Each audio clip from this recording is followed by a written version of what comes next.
It is officially barbecue season, and I have something special for you this week. A pulled pork mac and cheese pie. This pie will be the highlight of the potluck, with a layer of pulled pork, a layer of saucy mac and cheese, and a layer of buttery breadcrumbs. I'm not gonna pretend that this was a quick and easy project. It took me 2 days to make, but the results are so worth the effort. Let's get started.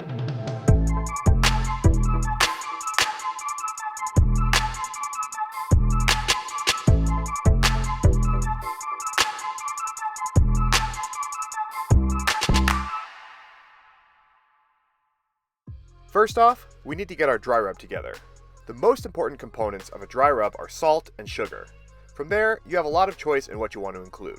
But if you want to follow a specific recipe, my dry rub consists of light brown sugar, salt, black pepper, dried oregano, onion powder, garlic powder, smoked paprika, dry mustard, and cumin. As always, exact ingredient amounts will be linked in the video description below. For our meat, I'm recommending a bone-in Boston butt. The butt is not actually the butt of the pig, but the shoulder. The shoulder does a lot of work during the pig's life, so there's a bunch of connective tissue and collagen throughout this cut, which makes it tough, unless you're doing a low and slow cooking method like we're doing today. When handling a big hunk of meat like this, it's important not to slap it, because that's weird and it makes everyone else uncomfortable. Just stop. Can you stop slapping your meat? Now that we have that out of the way, remove the fat cap if there is one, then coat the meat thoroughly and generously in the dry rub, making sure to get all sides. Really pack the rub on there because it will help to create a nice crust. Now you want to let this sit covered in the fridge for at least a couple of hours, up to overnight. Now, as I mentioned in the peri peri chicken video, I live in an apartment. I don't have access to a grill, let alone a smoker. If you have one and you want to smoke this bad boy, more power to you. But I'm going to use an oven method for this. Choose a cooking vessel with high walls, such as a pot or a high-walled pan that's just a bit wider than your pork butt, and line that with some onions cut in half with the roots and stems removed. Now to the bottom of the pan, you want to add some chicken stock, along with some liquid smoke to help us approximate the taste you would get from a grill or a smoker. Set your meat on top of the onions and cover the whole thing with aluminum foil. Then carefully put it into a 250-degree oven. Now the time this should take is somewhere between 90 and 105 minutes per pound of meat. But what we're really looking for here is an internal temperature of about 205 degrees Fahrenheit. My cut was about 5 pounds, so I was expecting this to take about 7.5 to 9 hours, but it really ended up taking 10. This is not an exact science. About 2 hours before the internal temp is reached, take the tinfoil off. While the pork is doing its thing, we can make the mac and cheese. You want to make a roux of equal parts butter and flour. Melt the butter completely before adding the flour, and let that cook for a minute or two until you get a slightly nutty smell. We're not looking for much of any color in this roux, so don't let it brown too much. Add your milk a few splashes at a time at first, whisking constantly to make sure everything is combined before adding more milk. Once you get to this stage, you can just pour the rest of the milk in. This is a bechamel very similar to what we made in our baked ziti video, so you have the same choice here.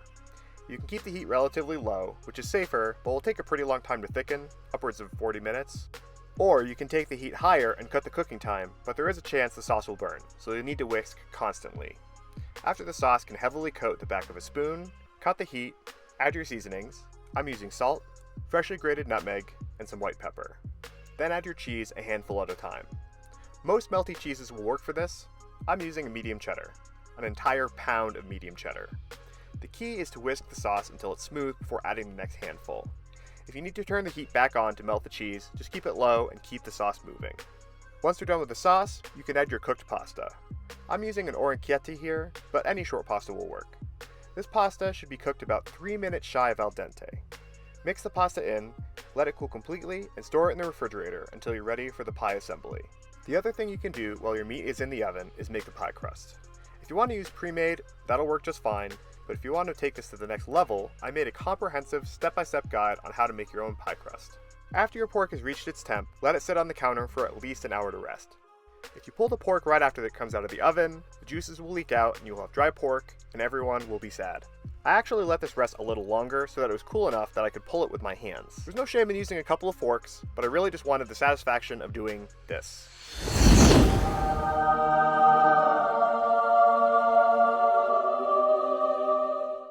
Let this cool overnight, and don't throw away the onions from the bottom of the pot. We still have a good use for those.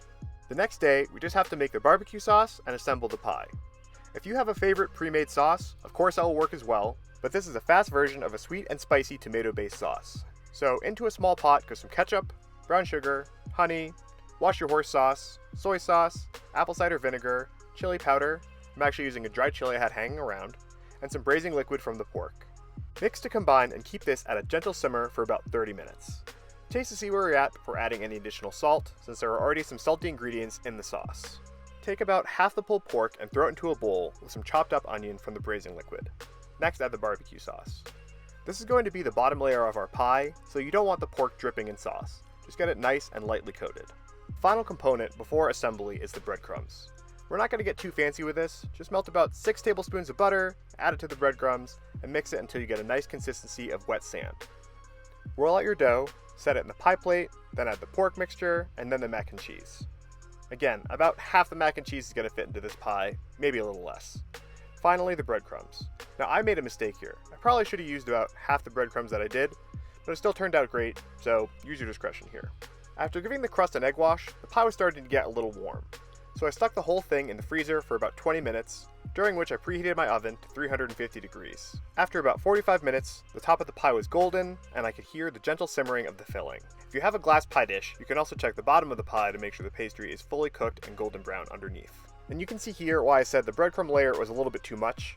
It ended up cracking a bit when I cut into it. And to be honest, it was a little dry, but the pork and mac and cheese were so good, it wasn't a big deal. And there you have it, the pulled pork mac and cheese pie. I admit, it was a lot of work for one pie, but as you may have realized during the video, the recipe for the filling was enough to make 2 pies, so that helps to balance it out. But even if you only make one, this dish was well worth it. I mean, look at these layers. The pork is amazingly tender and flavorful, the mac is so cheesy and saucy, and the breadcrumbs are nice and buttery and crunchy. I hope you give it a try this 4th of July weekend. If you like this video, please take a moment to like and subscribe, and I'll see you next time.